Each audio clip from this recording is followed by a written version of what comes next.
ماشاء اللہ لا حول ولا قوة الا باللہ العلی العظیم اعوذ باللہ من الشیطان الرجیم بسم اللہ الرحمن الرحیم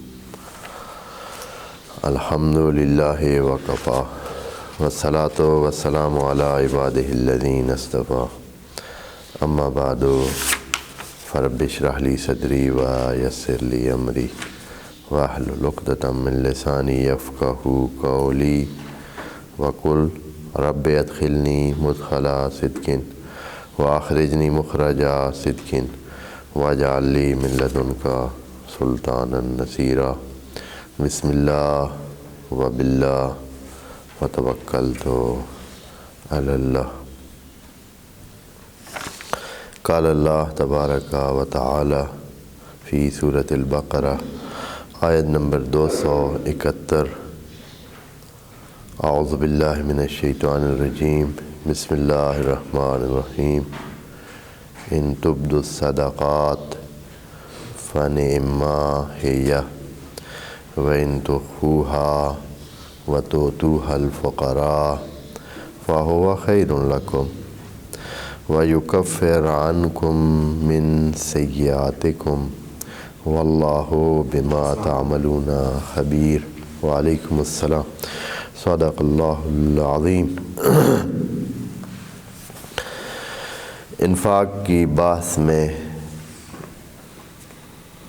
ایک اگلا پہلو جو خدا کریم بیان فرما رہا ہے وہ جس کے بارے میں کل پہلی نشست ہوئی ہے وہ یہ ہے کہ صدقات کو یا انفاق کو، خصوصاً یہاں صدقات کا ذکر ہے، یہ مطلق انفاق نہیں ہے۔ ذرا اس بات کو دھیان رکھیں، قرآن ہے اور بہت دھیان سے ہر لفظ خدا کریم، یعنی دھیان تو ہمارا ہے، خدا کریم کی طرف سے تو اس کا مکمل اور کامل اور مستحکم ہونا شک و شبہ سے بالاتر ہے اس کی بات۔ ہم سمجھنے میں کسی چیز کو کیسے سمجھتے ہیں تو ہمیں بھی یہ لگتا ہے کہ بہت دھیان سے یہ الفاظ رکھے گئے ہیں۔ یہاں اس آیت میں انفاق کی بات نہیں کی ہے اللہ تعالیٰ نے۔ انفاق کا ایک پہلو کیا ہے؟ صدقات ہے۔ انفاق کا ایک پہلو صدقات ہیں۔ انفاق اس سے وسیع تر معنی رکھتا ہے۔ تو اللہ تعالیٰ اس آیت میں فرما رہا ہے انفاق کے ضمن میں صدقات کا جو پہلو ہے اس کے بارے میں خدا کریم نے یہ کہا ہے کہ ان تبدوا الصدقات، اگر آپ صدقات کو سامنے اور سب کے آنکھوں کے سامنے یہ کام انجام دیں جس کو متوجہ ہوں لوگوں کو پتہ ہو، فنعما ہی، تو پھر صدقات اچھے ہیں۔ صدقات اور یہ ایک اچھا کام ہوگا اور اس میں بہتری ہے خود صدقات۔ تو اس میں چونکہ اصل کام یعنی جو اچھائی جا رہی ہے وہ صدقات کی طرف جا رہی ہے، جو دینے والے کی طرف جا رہی ہے وہ چونکہ اس کی نسبت بہت کم ہے، اس لیے خدا کریم نے اس کو ذکر نہیں کیا کہ ان کو کیا ملے گا جو صدقات کریں گے، اس کا ذکر ہی خدا کریم نے نہیں کیا۔ ان تبدوا الصدقات فنعما ہی وان تخفوها، اور اگر آپ صدقات اور یہ جو حمایت کرتے ہیں دوسروں کی، اگر اس کو مخفی رکھیں، ان حمایتوں کو مخفی رکھیں اور یہ پہنچائیں فقراء تک، یعنی ادھر سے فقراء تک بھی پہنچائیں۔ اور آگے یہ فقراء کا ذکر کر کے بھی خدا کریم نے یہ بتا دیا ہے کہ بات صرف اس خاص پہلو کی ہو رہی ہے، یعنی انفاق کا ایک خاص پہلو جو صدقات ہے، اور وہ بھی صدقات کن کو دیں؟ فقراء کو دیں۔ چھپائیں تو یہ نہیں کہ چھپا کر پھر جدھر مرضی کر دیں، نہیں، فقراء کو دیں، فقراء تک پہنچائیں۔ تو فَهُوَ خَيْرٌ لَكُمْ، تو یہ عمل کیسے ہے؟ عمل کی اہمیت پیچھے رہ گئی ہے۔ کیا ہو گیا ہے؟ یہ آپ کے لیے اچھے ہیں. یعنی خدا کریم نے یہاں یہ ذکر نہیں کیا کہ یہ کام کیسے ہے، یہ کام اچھا ہے، یہ کام برا ہے، اس کے بارے میں خدا کریم نے ذکر ہی نہیں کیا ہے. بات کی ہے کہ یہ آپ کے لیے زیادہ فائدہ مند ہے. بس اگر آپ نے فائدہ اپنے لیے اٹھانا ہے، اس کا نفع اپنی طرف کھینچنا ہے، کسی چیز کا خیر اپنی طرف لینی ہے، تو حتماً اس کو اخفاء بھی کریں اور حتماً اس کو پہنچائیں فقراء تک. یہاں تک تو یہ بات کل تک ہم نے عرض کی ہے. اس کے بعد خدا کریم فرماتا ہے کہ اس صورت میں، کس صورت میں؟ اس صورت میں جب آپ یہ صدقات چھپا کر فقراء کو پہنچائیں گے، وَيُكَفِّرْ، وعلیکم السلام، تو یہ آپ کا کام تکفیر کرے گا، ڈھانپے گا، چھپائے گا، ہٹائے گا. کس چیز کو؟ انکم، آپ سے، من سیئاتکم، آپ کی سیئات میں سے کچھ کو بھی یہ ختم کرنے کا باعث بنے گا. یہ عمل، بس پہلا عمل یہ کام نہیں کرتا ہے، کیونکہ آپ نہیں چھپا رہے ہیں، آپ سب کے سامنے کام کر رہے ہیں، سب کو بتا کے صدقات دے رہے ہیں. تو آپ یہ توقع نہ رکھیں کہ آپ کا وہ کام آپ کے جو گناہ ہیں ان کو چھپانے کا باعث بنے.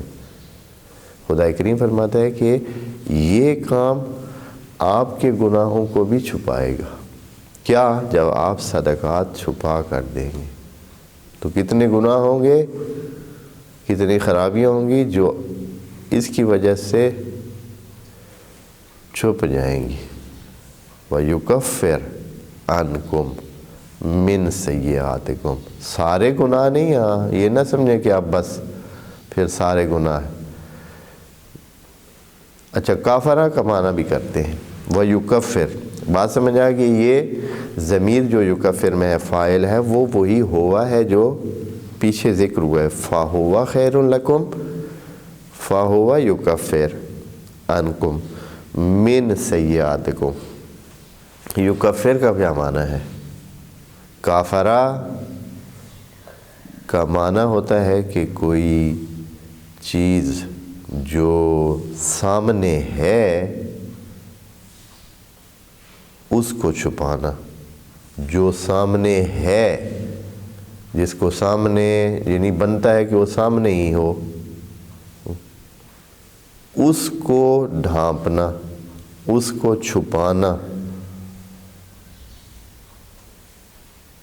ایسے لگنا کہ بھائی نہیں ہے، ایسے چھپانا کہ بالکل نہیں ہے. اور یہ بالکل اس کا معنی اور غافرہ کا معنی بہت ملتا جلتا ہے. غافرہ اور کافرہ، غافرہ کا معنی بھی اسی طرح کا ہے، لیکن اس کے معنی میں اور اس کے معنی میں بہت معمولی سا فرق ہے. غافرہ اور کافرہ، غافرہ کا معنی ہوتا ہے کہ آپ کسی نقص کو پورا کر کے اس کو ختم کر دیتے ہیں اور سمجھیں کہ وہ چھپ جاتا ہے، ختم ہو جاتا ہے، نقص نہیں رہتا ہے. غافرہ ہو گیا یعنی چھپ گیا، یعنی جیسے آپ نے ایک گڑھے کو پورا کر دیا. بس وہ ایسی چیز ہے کہ جو کمی ہے جس کو آپ پورا کر کے برابر کرتے ہیں، اور یہ ایک چیز موجود ہے، ایک اضافی چیز ہے، ایک چیز اپنا وجود رکھتی ہے اور آپ اس کو ڈھانپ کر ختم کرتے ہیں، چھپاتے ہیں. بات کا انشاءاللہ آپ توجہ کریں گے. فرق کیا ہوا؟ غافرہ مثلا ایسے ہے جیسے کہ زمین کے اندر ایک گڑھا ہے، آپ اس کو بھرتے ہیں تو یہ غافرہ ہے. اگر زمین کے اوپر دانہ ڈالتے ہیں، آپ دانے کو چھپاتے ہیں زمین کے ذریعے، زمین کے ذریعے دانہ جو موجود ہے اس کو چھپاتے ہیں، یہ کافرہ ہے. بہت ہی معمولی سا فرق ہے۔ یہاں خدا کریم فرما رہا ہے کہ یہ جو گناہ ہیں آپ کے، یہ ایک قسم کہ آپ کے اوپر ایک اضافی چیز ہے، یہ نہیں ہونے چاہیے تھے، یہ ایک اضافی چیز ہے، یہ آپ سے ہٹ کر چیز ہے، یہ آپ کا حصہ نہیں ہے، آپ نے لے رکھے ہیں، گناہ آپ کے اوپر ہے۔ اب خدا کریم جو ہے وہ کیا کرے گا جب آپ اس طرح چھپا کر صدقہ دیں گے اور مخفی انداز میں صدقہ دیں گے اور دوسروں کی اہانت کا باعث نہ بنیں گے، دوسروں کی توقیر کا اور احترام کا دھیان کر کے اور سارے پہلوؤں کو دھیان کر کے آپ صدقہ فقراء تک پہنچائیں گے، اس صورت میں خدا کریم آپ کے گناہوں پر بھی پردہ ڈالے گا، آپ کے گناہوں کو بھی، لیکن سارے گناہوں کو نہیں۔ بہت واضح اور بہت ہی کتنی درست انداز میں خدا کریم فرماتے ہیں وَيُكَفِّرْ عَنْكُمْ مِنْ سَيِّئَاتِكُمْ، کچھ گناہ آپ کے جو ہے نا وہ اس طرح چھپا دیے جائیں گے۔ وَاللَّهُ بِمَا تَعْمَلُونَ خبیر، اور یہ تو آپ ذہن میں رکھیں ہی، پکی بات ذہن میں رکھیں کہ اللہ جو ہے وہ آپ کے تمام اعمال پر کیا ہے؟ خبردار ہے۔ ہم اس کی وضاحت پہلے خبیر کی کر چکے ہیں کسی آیت کے ضمن میں، اس لیے اب اس کو دوبارہ نہیں کہتے ہیں۔ واللہ بما تعملون خبیر، کہ جو ابھی آپ کام کر رہے ہیں خدا کریم اس پر خبیر ہے۔ یعنی بصیر اور خبیر کا جو فرق ہم نے بتایا تھا، آپ دوستوں کو یاد ہے یا نہیں؟ وہاں طلاق کے بارے میں آیات میں بعض جگہ کہا تھا بصیر ہے اور بعض جگہ کہا تھا خبیر ہے۔ تو خبیر ہے مطلب یہ ہے کہ اس کو یہ اس لیول کا مسئلہ نہیں ہے کہ خود خدا کریم اس کو بصارت کرے اور خود اس پر وہ کرے، بلکہ خبیر ہے، خبر اس تک پہنچ جاتی ہے، یعنی یہ چیزیں نوٹ ہو رہی ہیں، یعنی ہمارے افراد، ہمارے جو عمال ہیں، جو کارندے ہیں، وہ اس کام کو کیا کر رہے ہیں؟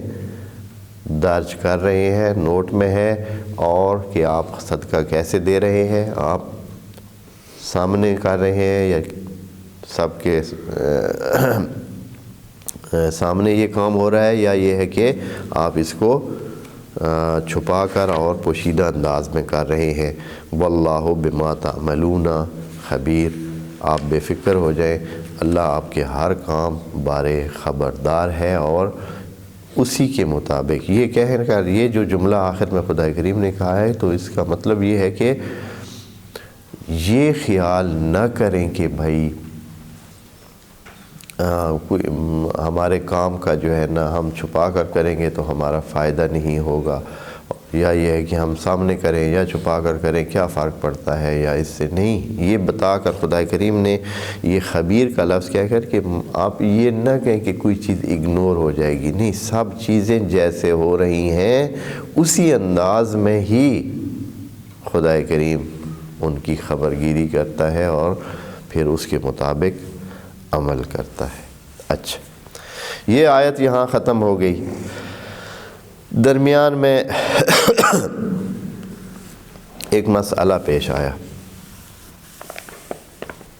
مسئلہ تو ظاہراً نہیں ہے اتنا، لیکن تذکر دینا اس کے لیے بھی ضروری ہے، اور وہ یہ ہے کہ یہ ساری باتیں جب بتائی جا رہی ہیں تو آگے سے انفاق کے بارے میں اتنی زیادہ خدا کریم نے آیات بیان کر دی اور اس کے سارے پہلو اور بہت ساری جزیات، تفصیلات بیان کر دی، تو اس کا اثر کتنا ہوتا ہے؟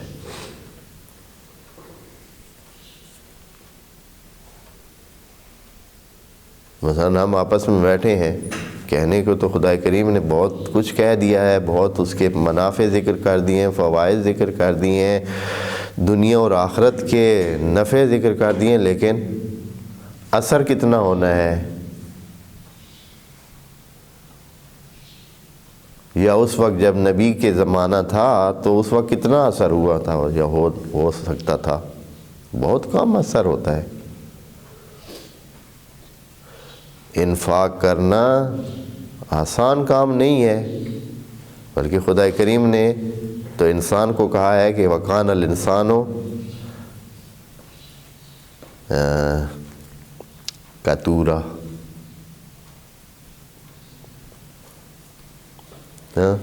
یعنی یہ اندر سے کیا ہے، وَإِذَا مَسَّهُ الْخَيْرُ إِذَا مَسَّهُ الشَّرُّ إِذَا مَسَّهُ الْخَيْرُ مَنُوعًا وَإِذَا مَسَّهُ الشَّرُّ جَزُوعًا۔ یہ اس طرح کا ہے کہ خیر آئے تو خیر کو کیا کرتا ہے، سینے سے لگا لیتا ہے اور کہتا ہے کہ یہ تو میری اپنی ہے، ہاں یہ تو میں اپنے پاس رکھوں گا، یہ تو میں خود ہی رکھوں گا یا خود اس کو استعمال کروں گا، ہاں۔ لیکن یہ ہے کہ جب اس پر شر آئے تو یہ دھائیاں دیتا ہے، ہاں، یہ پھر داد و فریاد بلند کر دیتا ہے۔ یہ انسان کی نیچر ہے، انسان کے اندر ہے۔ تو یہ اتنی انفاق کی جو باتیں ہو رہی ہیں، یہ اکثر کیا ہے، ان کا کوئی خاص اثر تو دکھ نہیں رہا ہے، نظر نہیں آ رہا ہے اثر، اتنا آسان نہیں ہوتا ہے۔ ہم اکثر جو ہے وہ جو حصہ دوسروں کا بنتا ہے وہ نہیں دینا چاہتے ہیں، چہ جائے کہ اپنی طرف سے ان کو دیں۔ جو دوسروں کا حصہ بنتا ہے، مثلا کوئی کہے مجھے کہ تقسیم کریں، یہ چیز تقسیم کرنی ہے، تو کس طرح میں تقسیم کروں گا؟ جب سارا اختیار ہو اپنے ہاتھ میں، ہاں، تو یقیناً اپنے دوستوں کو ان کو اور طرح دوں گا اور دوسروں کو اور طرح، اور پھر اپنے لیے جو حصہ رکھوں گا وہ کس قسم کا ہوگا؟ ہاں، یعنی جس میں سب کا حصہ بنتا ہے وہاں بھی آدمی ڈنڈی مار جاتا ہے، چہ جائے کہ خود سے دینا پڑے، خود سے دینا پڑے، تو مشکل کام ہے۔ تو شاید پیغمبر گرامی کے ذہن میں یا ان کے اس میں آیا ہو کہ اے اللہ، آپ تو بہت انفاق کے بارے میں بہت کچھ بتا چکے ہیں، اور بہت ہی اس کو کہاں مرضات الہی کو خریدنے کا وسیلہ تک بھی خدا کریم نے کہہ دیا ہے انفاق کو، لیکن اثر ندى و رد، ہاں، کوئی اثر نہیں اتنا نظر آتا۔ تو خدا کریم نے پیغمبر کی اس یا دوسرے جو بھی سننے والے ہیں ان کے اس مایوسی کو دور کرنے کے لیے کہ آپ فکر نہ کریں، آپ یہ نہ سمجھیں کہ بس آپ نے کہا تو پھر یہ اب مان لیں گے۔ ان کو ہدایت یافتہ بنانا یہ آپ کا کام نہیں ہے، ان کو ہدایت دینا آپ کا کام ہے، لیکن ان کو ہدایت یافتہ بنانا یہ آپ کا کام نہیں ہے۔ ہدایت یافتہ کے لیے صرف خدا کی رضا چاہیے، خدا کی مرضی ہوگی تو کوئی ہدایت یافتہ ہوگا۔ اور وہ کیسے ہوتی ہے؟ وہ انسان کی زندگی کے مختلف پہلوؤں کو دیکھ کر طے کرتا ہے کہ اس کو کدھر جانا ہے۔ وہ اس کے اعمال، اس کے سلسلے، اس کے سارے اٹھک بیٹھک، آنا جانا، سارے سلسلوں کو، اس کی نیات، سارے سلسلوں کو دیکھ کر، اور اس کی سعی، خصوصاً سعی جو ہے وہ وَأَنَّ سَعْيَكُمْ وَأَنَّ سَعْيَهُ سَوْفَ يُرَىٰ، ہاں، سعی جو ہے انسان کی کہ اس کام کے لیے کتنی کوشش کر رہا ہے، ہو یا نہ ہو وہ تو خدا کریم نے گننا ہی نہیں ہے، ہو یا نہ ہو نہیں مہم، سعی کتنی کی ہے وہ مہم۔ تو آیت نمبر 272 میں خدا کریم فرما رہا ہے لیس علیک ھداھم، اے نبی آپ فکر مند ہو رہے ہیں کہ یہ چیزیں تو انہوں نے کرنی نہیں ہیں۔ کتنی آیات میں خدا کریم انفاق کے بارے میں مسلسل اس کے مختلف پہلو بیان فرما رہا ہے، اس کی اچھائیاں، اس کے جو انسان کو ملنے والے فوائد ہیں ذکر کر رہا ہے، لیکن آگے سے اس طرح اثر نہیں دکھ رہا تو خدا کریم پیغمبر کو فرما رہے ہیں لیس علیک ہداہم، ان کو ہدایت یافتہ بنانا آپ کے ذمے نہیں ہے۔ اچھا ہدا کا کیا معنی ہے؟ ہدا لفظ آپ بہت دیکھیں گے قرآن میں۔ ہدا کا ویسے تو جو عربی لغت میں اور زبان میں اس کا معنی ہوتا ہے وہ ہے گردنے، گردن اول، گردن حیوان کی یا انسان کی وہ اس کا اول حصہ ہوتا ہے، خصوصاً حیوانات میں یہ ان کی گردنوں کو اعناقها، ان کے اعناق کو کہتے ہیں، اونق کو کہتے ہیں حیوان کی گردن کو۔ اور جب کہیں بھی جانا ہو، کہیں بھی چل رہا ہو حیوان یا جس طرف بھی ہو تو گردن اس کی آگے ہی ہوگی، یعنی سامنے کی طرف رخ، یعنی مقصد کی طرف رخ، مقصد کی طرف رخ یعنی ہدا۔ جو بھی آپ کا کوئی مقصد ہے اس کی طرف رخ کر کے آپ جب جاتے ہیں تو یہ ہدا ہے، اس سے اسی معنی سے لیا گیا۔ تو اب ہدا جو ہے وہ اس کے دو پہلو ہیں، ایک تو عمل ہدایت، ایک نتیجہ ہدایت، اور دونوں کو ہدا کہہ سکتے ہیں۔ ہدایت جو ہے عمل ہدایت کو کہتے ہیں، یعنی ہدایت کرنا۔ دوسرا ہے ہدا، ہدا یعنی نتیجہ ہدایت، ہدایت کا نتیجہ، ہدایت یافتہ ہونا۔ خدا کریم فرما رہا ہے لیس علیک ہداہم، ان کو ہدایت یافتہ بنانا اور یہ کہ وہ سمجھ جائیں اور انفاق کے سارے فائدے سمجھ کر کل سے انفاق کرنا شروع کر دیں، ایسا آپ کو اگر نہیں دکھائی دے رہا ہے تو آپ فکر نہ کریں، یہ آپ کا کام ہے ہی نہیں۔ اگر آپ سے یہ کام نہیں ہو رہا ہے اور آپ کے کہنے کے باوجود اور بتانے کے باوجود بھی آگے سے عمل نہیں ہو رہا ہے تو یہ آپ کی فکر مندی کی بات نہیں ہے۔ لیس علیک، اس میں آپ پر کوئی بار نہیں ہے، آپ پر کوئی حرج نہیں ہے، آپ کی کوئی ذمہ داری نہیں ہے کہ آپ ان کو اس حوالے سے ہدایت یافتہ بنائیں۔ یہ میں اس لیے کہہ رہا ہوں کہ انفاق کی آیات کے درمیان میں یہ جملہ آ گیا ہے، چونکہ اس کے بعد ابھی اسی آیت میں بھی یہ پہلا جملہ اس بارے میں اور پھر دوبارہ انفاق کی بات ہے، تو اس لیے یہ ہدایت جو یہاں ذکر ہے یہ خاص اسی بارے میں ہی ہوگی۔ لیس علیک ہداہم، ان کو ہدایت یافتہ بنانا یہ آپ کی ذمہ داری نہیں ہے، آپ کی ذمہ داری تبلیغ ہے۔ یا ایھا الرسول بلغ ما انزل الیک من ربک۔ خوب پھر اے اللہ کس کی ذمہ داری ہے، کون ہدایت دیتا ہے؟ وَلَٰكِنَّ اللَّهَ يَهْدِي مَن يَشَاءُ، جو ہدایت کا کام ہے وہ کیا ہے؟ وہ اللہ کی ذمہ ہے۔ اور یہ بات خدا کریم نے قرآن میں کئی جگہ کہی ہے کہ آپ کیا سمجھتے ہیں کہ آپ کچھ کر رہے ہیں،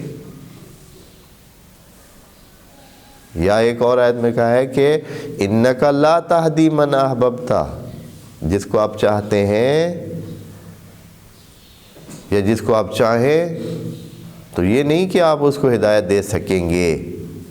اِنَّكَ لَا تَهْدِي مَنْ أَحْبَبْتَ وَلَٰكِنَّ اللَّهَ يَهْدِي مَن يَشَاءُ، جس کو اللہ چاہتا ہے اس کو ہدایت ملتی ہے۔ پس ہدایت کا جو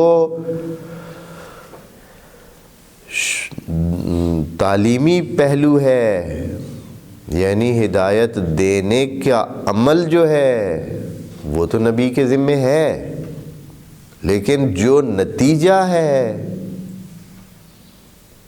جو مقصد تک پہنچانا اور ہدایت یافتہ بنانا ہے، وہ خدا کریم فرما رہا ہے کہ وہ خدا کریم ہی دے گا۔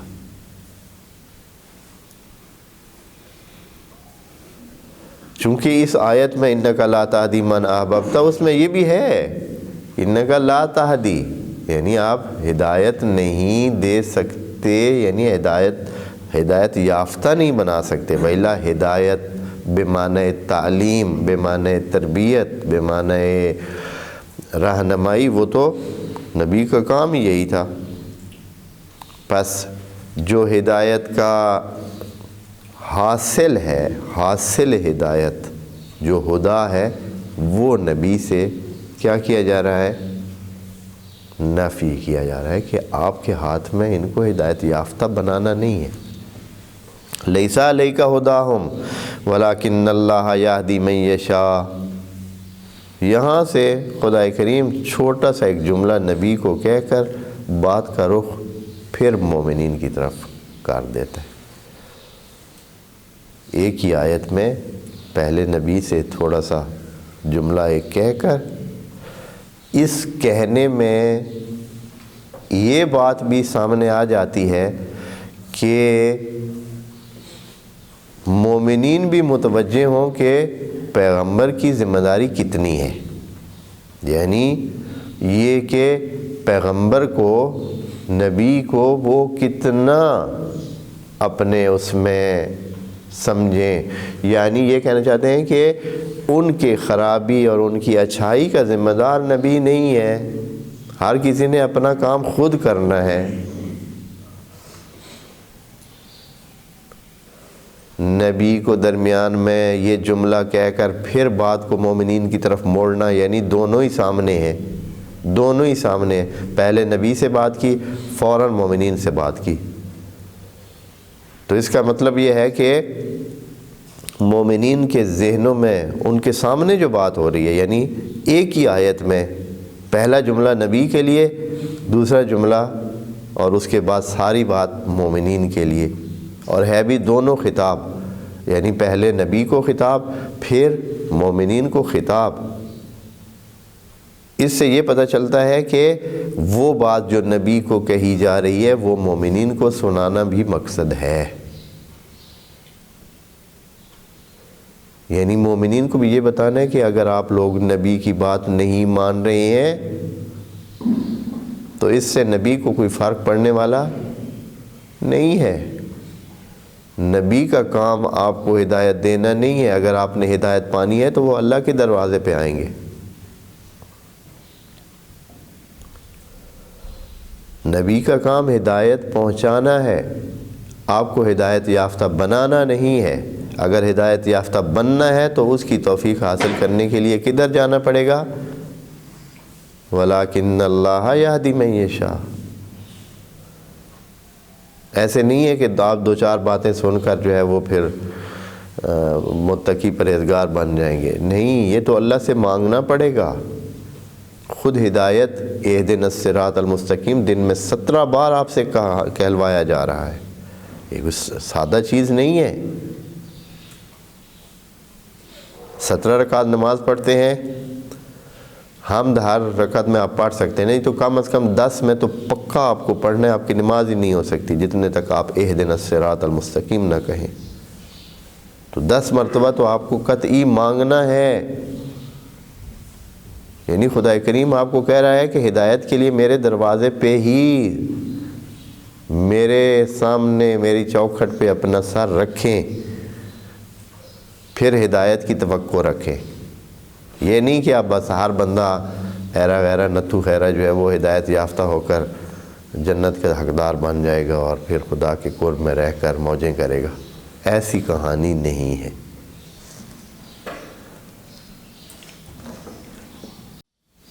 تو فرما رہے ہیں لیس علیک ہداہم ولکن اللہ یہدی من یشاء،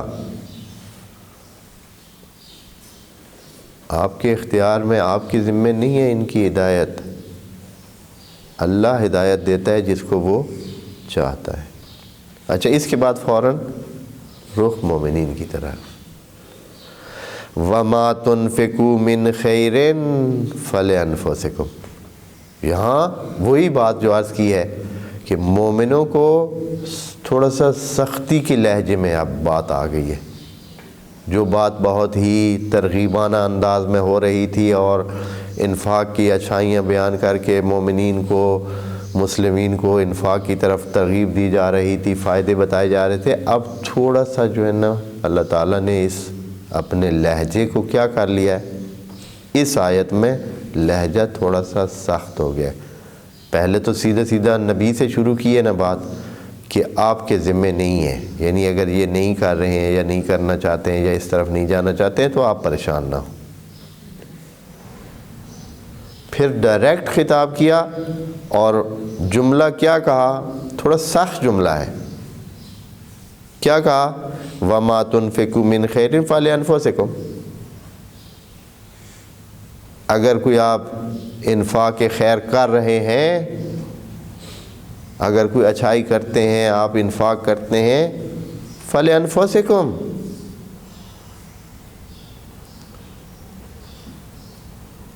یہ مومنین کو بتانا ہے کہ آپ نبی پر احسان نہیں کر رہے ہیں، آپ لوگوں پر احسان نہیں کر رہے ہیں، اللہ پر احسان نہیں کر رہے ہیں.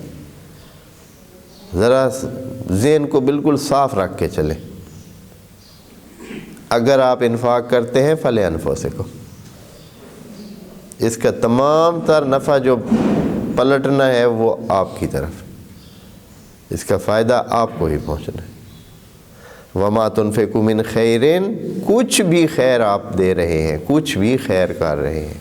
من خیرن کیا ہے کہ خدا کریم نے انفاق کو کتنی وسعت دے دی ہے کہ آپ کچھ بھی کام کرتے ہیں خیر کا تو وہ انفاق شمار ہوتا ہے. من خیرن فَلِأَنفُسِكُمْ، تو یہ آپ کا اپنا فائدہ ہے اس میں. یعنی خدا کریم نے پیغمبر کو وہ بات کہہ کر کہ آپ کے ذمے نہیں ہے ان کو ہدایت یافتہ بنانا، ادھر سے مومنین کو بھی سخت جملہ کہا ہے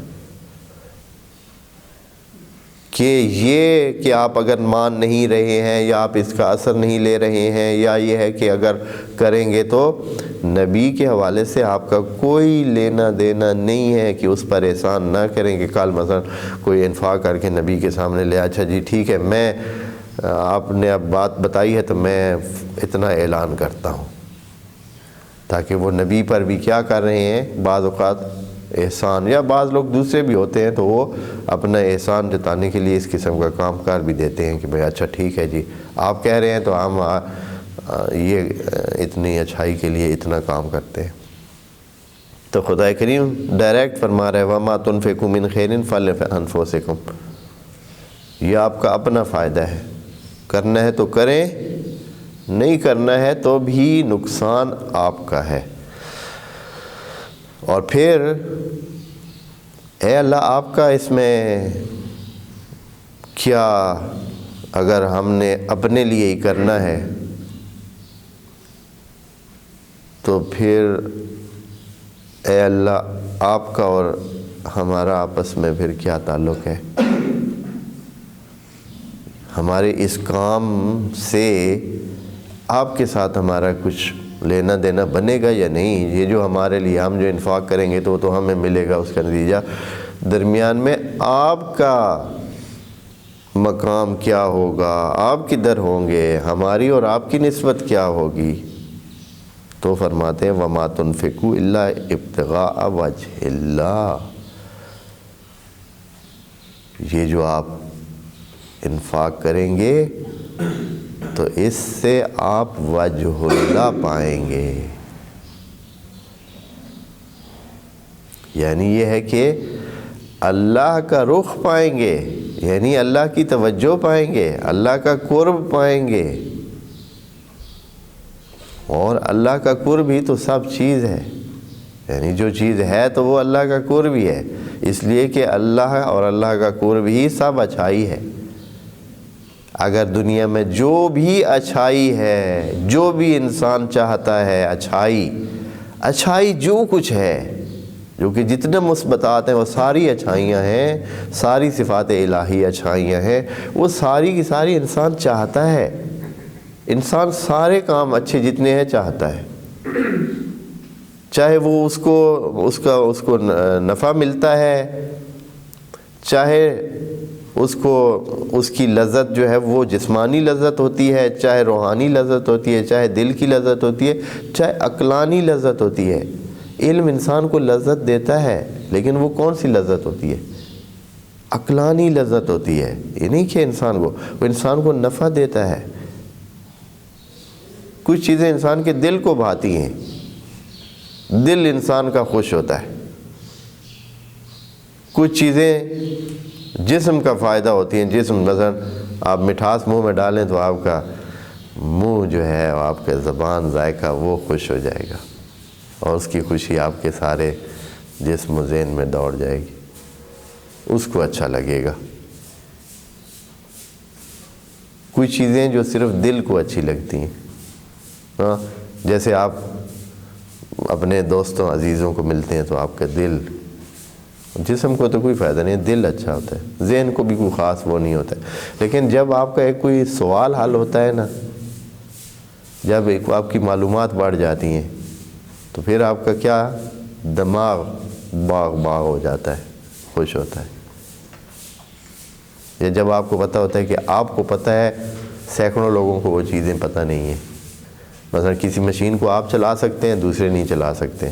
مثلا کسی چیز کو آپ جانتے ہیں، دوسرے نہیں جانتے، تو پھر آپ کو کیا لذت؟ یہ دل کی لذت نہیں ہے، یہ ذہن کی لذت۔ تو یہ ساری چیزیں ہیں، وجہ اللہ میں سب چیزیں ہیں، سب، اس لیے کہ وہ مالک جو ہے، اس کے قرب میں ہر چیز ہے، ہر صفت ہے، ہر جو انسان چاہتا ہے اچھائی، وہ سب ہے۔ اس لیے خدا کریم فرماتا ہے وَمَا تُنْفِقُونَ إِلَّا ابْتِغَاءَ وَجْهِ اللَّهِ۔ اب تو وجہ اللہ یعنی اللہ کا رخ چاہتے ہیں، اور جس طرف اللہ اَيْنَمَا تَوَلُّوا فَثَمَّ، جدھر بھی آپ منہ کریں، جدھر بھی آپ پھریں تو ادھر وجہ اللہ ہے، یعنی آپ پوری خدائی کو حاصل کر لیتے ہیں۔ اپنے انفاق کے ذریعے پوری خدائی کو کیا کر لیتے ہیں؟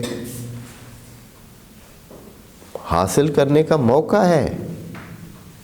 وَمَا تُنْفِقُونَ إِلَّا ابْتِغَاءَ وَجْهِ اللَّهِ، آپ وجہ اللہ کو پانے کے لیے انفاق کرتے ہیں۔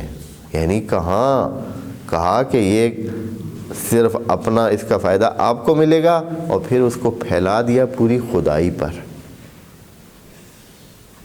فائدہ اس کا آپ کو ہے، صرف اگر آپ انفاق کرتے ہیں تو فائدہ آپ کو ہے۔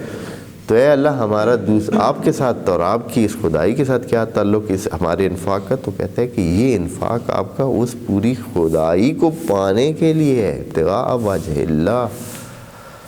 اور یہ سارا جہان مظہر خدا ہے۔ انشاءاللہ اس کو آگے اس کا مزید جو کچھ حصہ رہتا ہے بعد میں عرض کریں گے۔ والسلام علیکم ورحمۃ اللہ وبرکاتہ۔